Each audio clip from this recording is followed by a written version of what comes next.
Kia ora, Elizabeth. This is Jacinda Ardern, and I just wanted to send a very quick message, as impersonal as it feels, unfortunately, sending a message this way, just to welcome you to New Zealand. I hope you've had a wonderful time, and I hope you've experienced the manaakitanga, the hospitality, the care that we really pride ourselves in, but also that you deserve. It's a real privilege for us to host someone who is such an icon of the civil rights movement and such a huge part of history, and so really wonderful to have you here. I hope everyone's been making the most of your time here, probably exhausting you along the way, so we're very, very grateful you've made the visit. Again, my apologies I haven't been able to meet you, but I know that you've met with some of our best. So kia ora again, Elizabeth. Have a wonderful time.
I'll be reading segments periodically from Elizabeth's autobiography, The Worst First Day, Bullied While Desegregating Central High.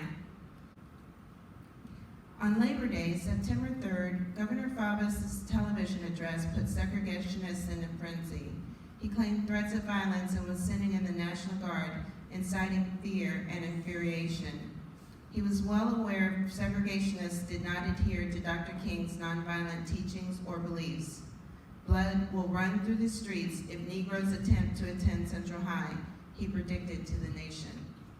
I listened to the governor when he was talking on television, but when he said he was calling out the Arkansas National Guard, I thought that they would be there to protect all students, including myself.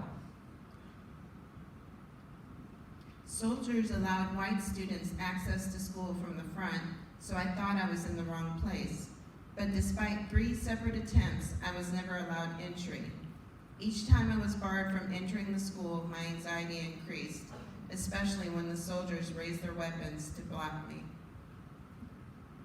I kept trying because I thought, well, maybe this is not the entrance I'm supposed to go to.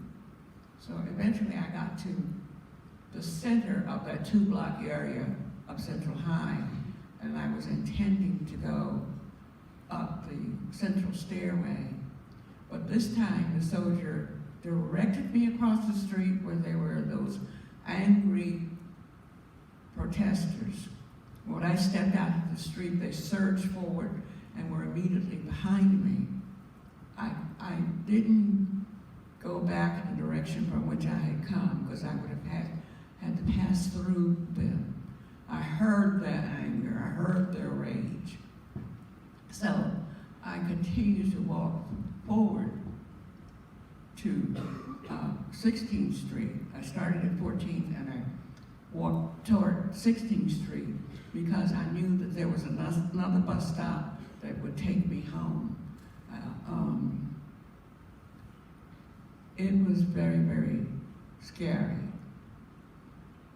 People were on my heels screaming at me, and the press, photographers, cameramen, reporters were in front of me, walking backwards, asking me questions, and I didn't answer. I was afraid that if I opened my mouth, I would cry. I was terrified as I navigated between the soldiers and the angry crowd, wondering, why is this happening? Can't anyone help? I cried internally. I saw an elderly lady who looked like a grandma and hoped that she might assist. But when I approached her to request help, she spat in my face promptly.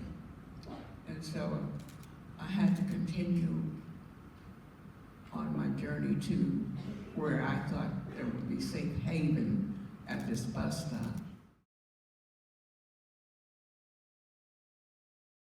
There were some people who tried to help you on the bench while you were sitting on the bench that day. Do you want to talk about them? Yes.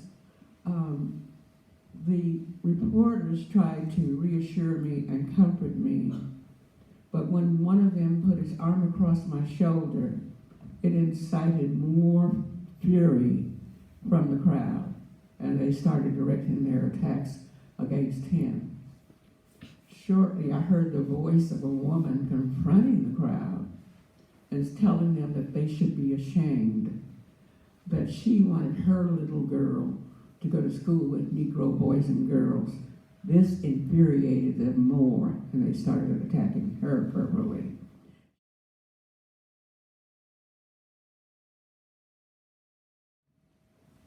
Of Central's 1,900 students, I believe less than 200 tried to physically hurt us throughout the year.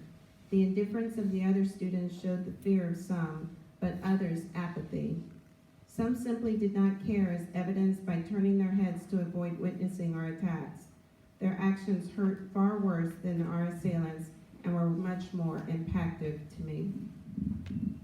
When you become a bystander and don't acknowledge what is happening to someone who's being bullied, the person who's being bullied would feel that you are thinking that they are getting what they deserve.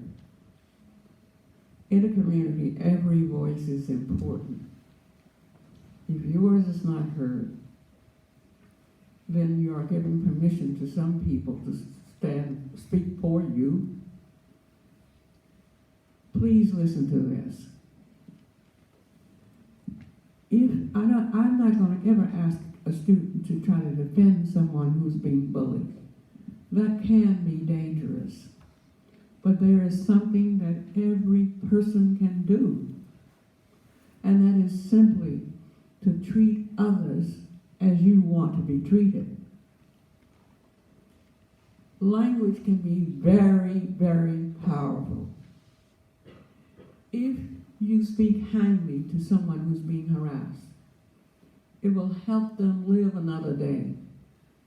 That is not an exaggeration when you consider that there's a high teenage suicide rate. You can be somebody's hope. I'm reminded yet again that when I'm with them, we teach this as a kind of academic exercise. They live it every day. But that is the whole point with racism and stereotypes and bias. It doesn't make sense. And it is often based on messages that the person received from their parents and from their parents and from the parents before them. And those messages, if that cycle isn't broken, will continue on to their children and their children and their children, which is why we have to make people cognizant of what is going on. I'm thankful for even having the opportunity to speak with you today.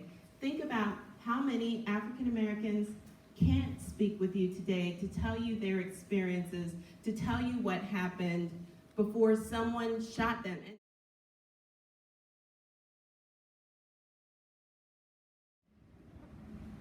In closing, I want to finish with a quote that Martin Luther King had said. He said, "There comes a time when silence is betrayal. Our lives begin to end the day we become silent about things that matter. In the end, we will remember not the words of our enemies, but the silence of our friends."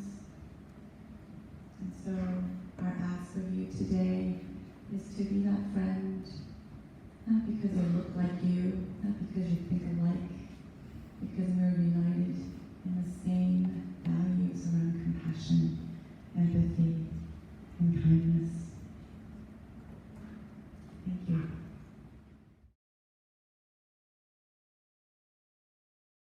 So the last bit we do is to share our heart, our essence through the Guild of Victoria University, through the sharing of our essence through a hongi. And you sit there, and we'll come to you. Yeah? Up one. Good. Up one. That's very good. I'll make the full stand. Okay?